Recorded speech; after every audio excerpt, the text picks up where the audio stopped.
Welcome to Mystic Aura Tarot. This is my second reading. Today we are going to see your energy of the day.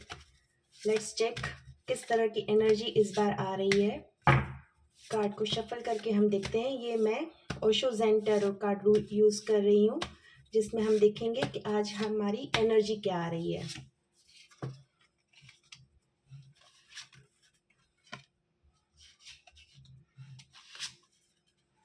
Aloneness, patience, intensity, consciousness and healing. Okay fine.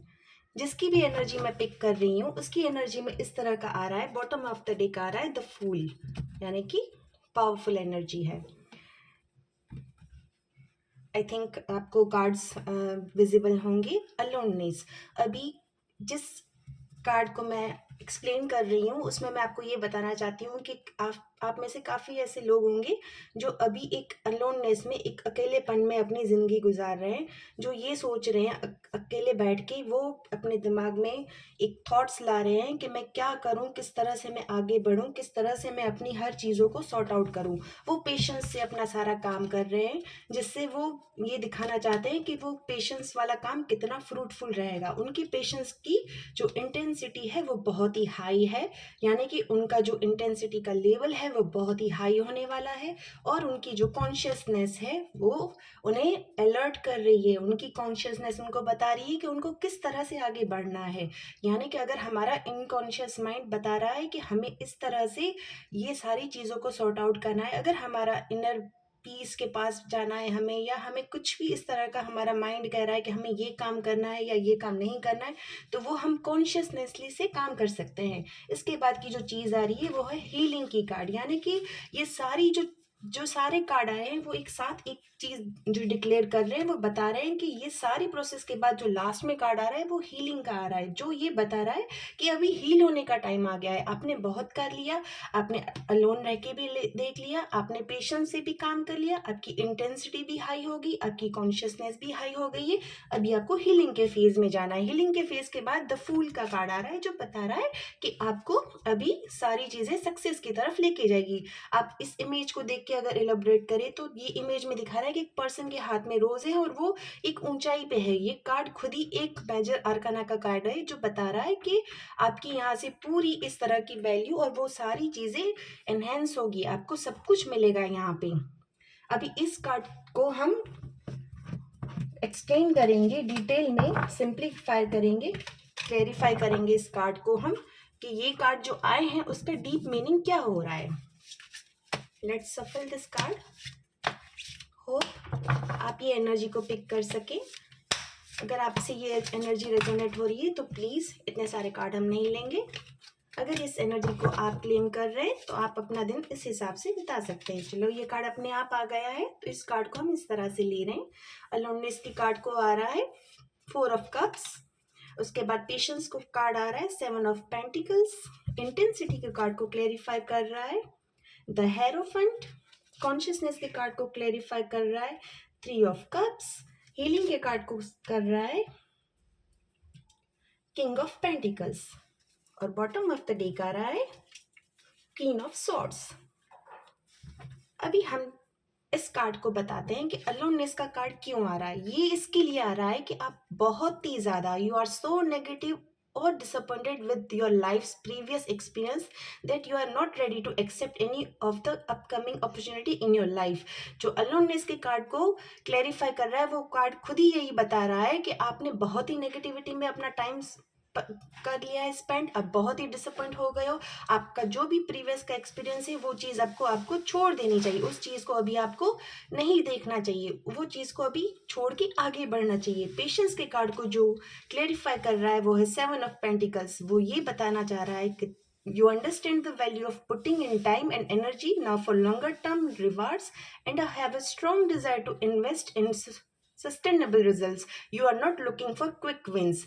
Patience के card को जब clarify करके ये card बहुत अच्छी तरह से बता रहा है कि आप क्या यहाँ से सीख सकते हैं। मीन्स अभी आपको जल्दी जीतने की वो नहीं है, अभी आपको सब चीज़ों को अच्छे से देखना है। आप अपने एफर्ट्स लगा रहे हो, आप अपने हिसाब से चल रहे हो, आप लॉन्ग टर्म बेनिफिट्स के हिसाब से देख रहे हो, आप अपने रिवॉर्ड्स के हिसाब से देख रहे हो। इंटेंसिटी कार्ड को क्लेरिफाई कर रहा है द हेरोफेंट। हेरोफेंट का कार्ड खुद ही एक मेजर आर्काना का कार्ड है।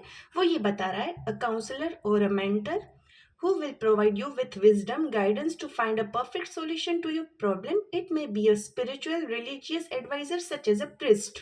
यानी इंटेंसिटी जो आप ला रहे हो अपने उसमें उसमें अभी आपको एक काउंसलिंग का, एक मेंटोर का, उसकी हेल्प की ज़रूरत है जो आपको एक अच्छे से विजडम का, उसका आपको परफेक्ट नॉलेज दे सके, आपकी प्रॉब्लम का सॉल्यूशन ला सके, आपको स्पिरिचुअल जगह पे ला के वो सब चीज़ें दिखा सके जो आपको ये सारी आपकी ग्रोथ की यहाँ पे आपको ला सकते हैं। यानी जो इंटेंसिटी का कार्ड है वो हेरोफेंट को क्लेरिफाई करके क्लियर कर रहा है कि नहीं, आपको इसी एनर्जी में रहना है। उसके बाद जो कॉन्शियसनेस के कार्ड है उसको जो क्लेरिफाई कर रहा है वो है three of cups. Three of cups का कार्ड बता रहा है this card is a reunion and celebration. Someone from your past might come back in your life. It may indicate a happy time, positive attitude and good energies. This means कि अगर consciousness में रह के अगर आप अपनी energies को देख रहे हैं तो किसी ना किसी के यहाँ पे लाइफ में फिर से किसी का कमबैक होने वाला है, बहुत ही हैप्पी टाइम आने वाला है। जो कॉन्शियसनेस में आप जो भी अच्छे से डिसीजन लोगे वो आपको अपने हैप्पी टाइम के वहाँ पे लेके जाएंगे।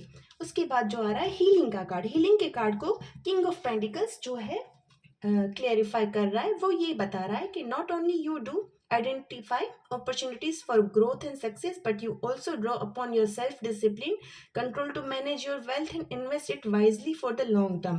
अब हीलिंग के कार्ड को ये जब क्लेरिफाई कर रहा है तो किंग ऑफ पेंटिकल्स एक खुद ही किंग है। अगर आप किंग की तरह बिहेव करते हैं, अगर आप किंग की तरह अपनी हर चीज़ों को सॉर्ट आउट करते हैं, कहते हैं ना कि बिहेव लाइक अ किंग। तो जब किंग होता है तो सबका भला सोचता है, वो सबका अच्छा सोचता है, सारी दुनिया का, सब लोगों का अच्छा सोचता है। यानी कहा जाता है कि सबका अच्छा करते हैं तो हमें नेकी में अच्छा मिलता है। तो जब हम अपना अच्छा करना चाहें तो हमें सबका अच्छा करना चाहिए। तो यही चीज़ बताना चाह रही हैं कि ये अगर रीडिंग को हम लेते हैं और बॉटम ऑफ द डे का रहा है क्वीन ऑफ स्वर्ड्स जो बता रहा है an older woman in your life who will step in to protect you और help you to overcome a problem. She is a woman who has gained much inner strength and wisdom from her experience. यानी किसी न किसी की life में एक older lady इस तरह की होगी जो लीड करती होगी, जो उन्हें हेल्पफुल रहती होगी, जो उन्हें हर चीज़ों से बचाती होगी। यानी एक जो एंजेलिक पावर जैसा होता है उस तरह का उस पर्सन में वो होगा जो एक बचाती होगी हर ट्रॉमा से, हर दुख से, हर तरह की जो सिचुएशन आती है वो हर चीज़ों से वो उसको बचाती होगी।